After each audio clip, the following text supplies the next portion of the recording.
Chapter 10, Ponderosity. From Baffled to Fight Better by Oswald Chamber. Job chapter 15. A pill to cure an earthquake.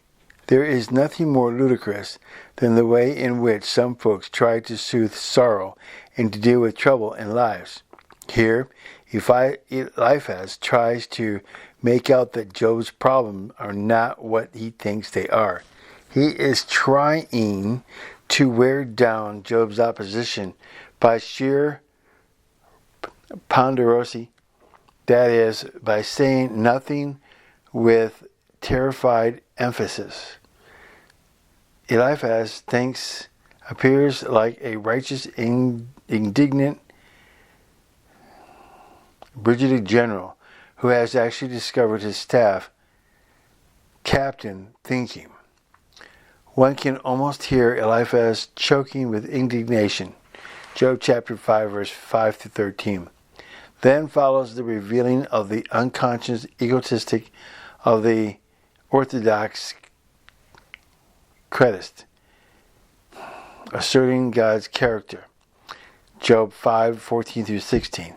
Then, like a theological buzzard, Eliphaz sets on a porch of massive tradition and preens his ruffled feathers and croaks his eloquent plateaus. There is no trace of the fraud in Eliphaz. He vigorously believes his beliefs, but he is at a total loss to know God, and he represents the kind of humbug that results from remaining true to conviction instead of to facts that may dispute the conviction. The difference between an obstinate man and a strong-minded man lies just there. An obstinate man refuses to be enlightened or to use his intelligence when a matter is in dispute, whilst a strong-minded man makes his decision after having deliberately looked at it from all standpoints, and when opposed, he is willing to give reasons for his decision. Number 1. The weapons of the temporizing mind. Job 5, verses 1 through 6. A temporizing mind is one that takes its position from immediate circumstances and never alters that position. In verse 2, Eliphaz says that Job is simply bombastic, that is, he is seeing in Job what he is himself. The weapon of temporizing mind is sarcasm. Note the difference between sarcasm and irony. Cf. Job chapter 12, verses 1 through 3. But Paul and Isaiah made free use of irony, but they never used sarcasm. Sarcasm is the weapon of a weak mind. A weak man, it literally means a tearing of the flesh from the bones. If a weak man is presented with facts he cannot understand, he invariably turns to sarcasm. Eliphaz is addressing a man of straw, while all the time he is purporting to talk to Job. He takes the scolding turn with Job and says, in effect, all you say about the suffering you are going through is much ado about nothing.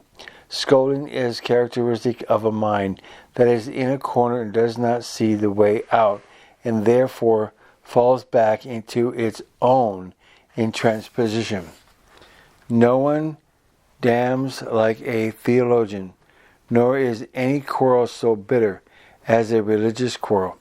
If God can be summoned up in a phrase, and Eliphaz and every man with a creed holds that he can be, then there is the band of finality about the view.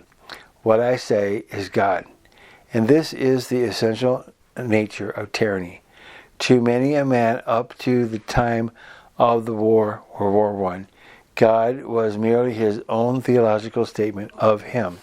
But now, the religious forms of the belief of many have been swept away, and for a while they say, I have lost my faith in God.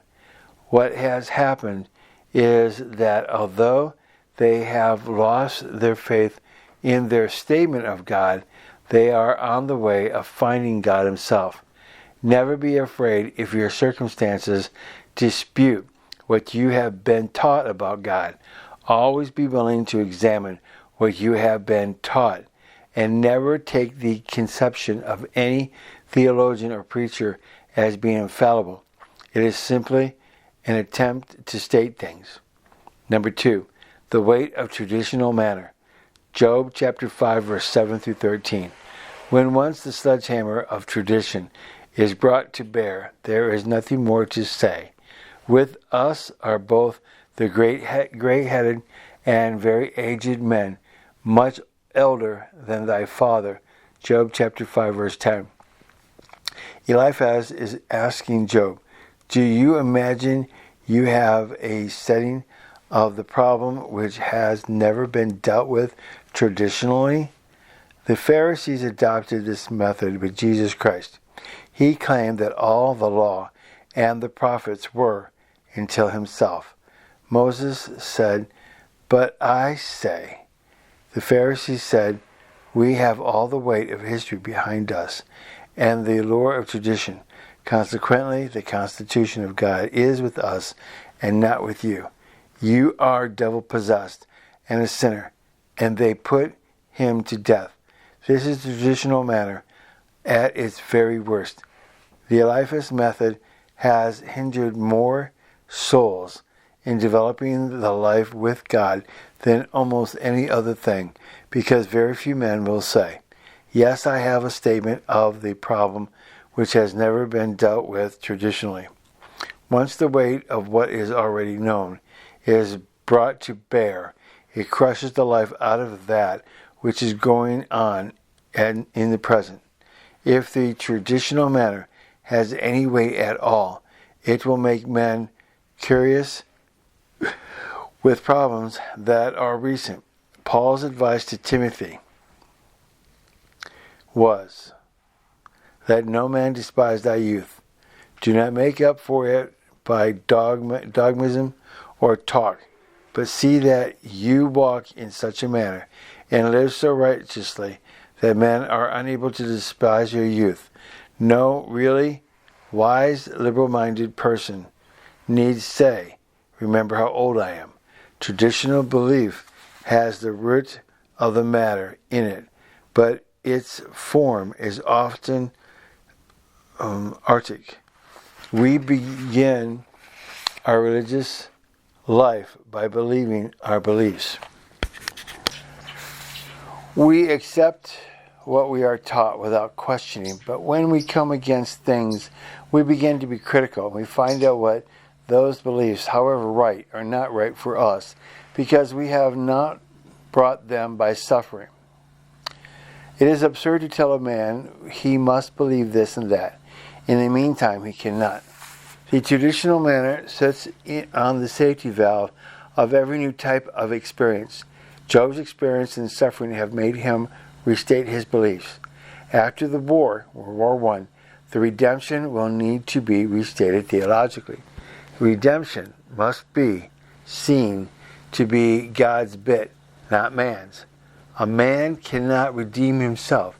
It is God's work, and God has done it. At present, redemption is not in the vocabulary of the average earnest man. When the traditional believer hears men talk in the way they are doing just now, he is apt to get scared and to squash the life out of that which, behind the insignificant expression of it, is going to be a re-illumination of traditional truth. If Eliphaz had been wise, he would have seen what Job was getting at.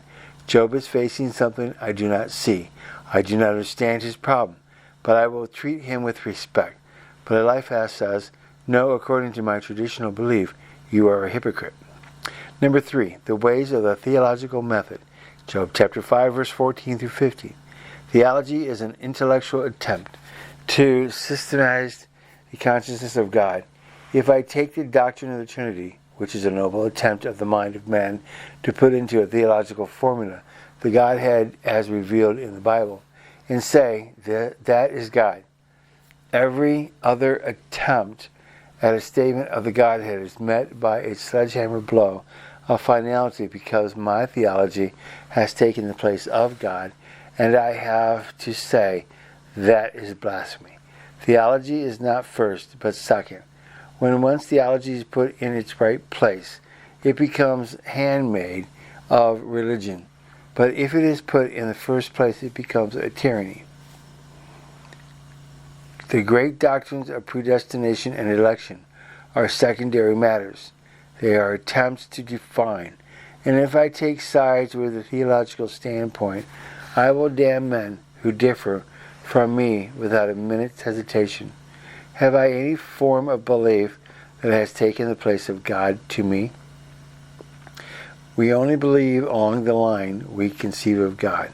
And when things happen contrary to that line, we deny the experience and remain true to our theological method.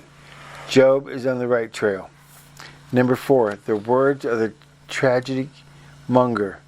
Job chapter 5, verse 17 through 35. Eliphaz takes the facts of Job's life and colors them, and then states them again as a man of straw. He pictures the terrific tragedy which is likely to happen to his man of straw, and then drives it home with, "Thou art the man." Eliphaz empties all the vials of his wrath on Job. If Job is right, then Eliphaz must be wrong.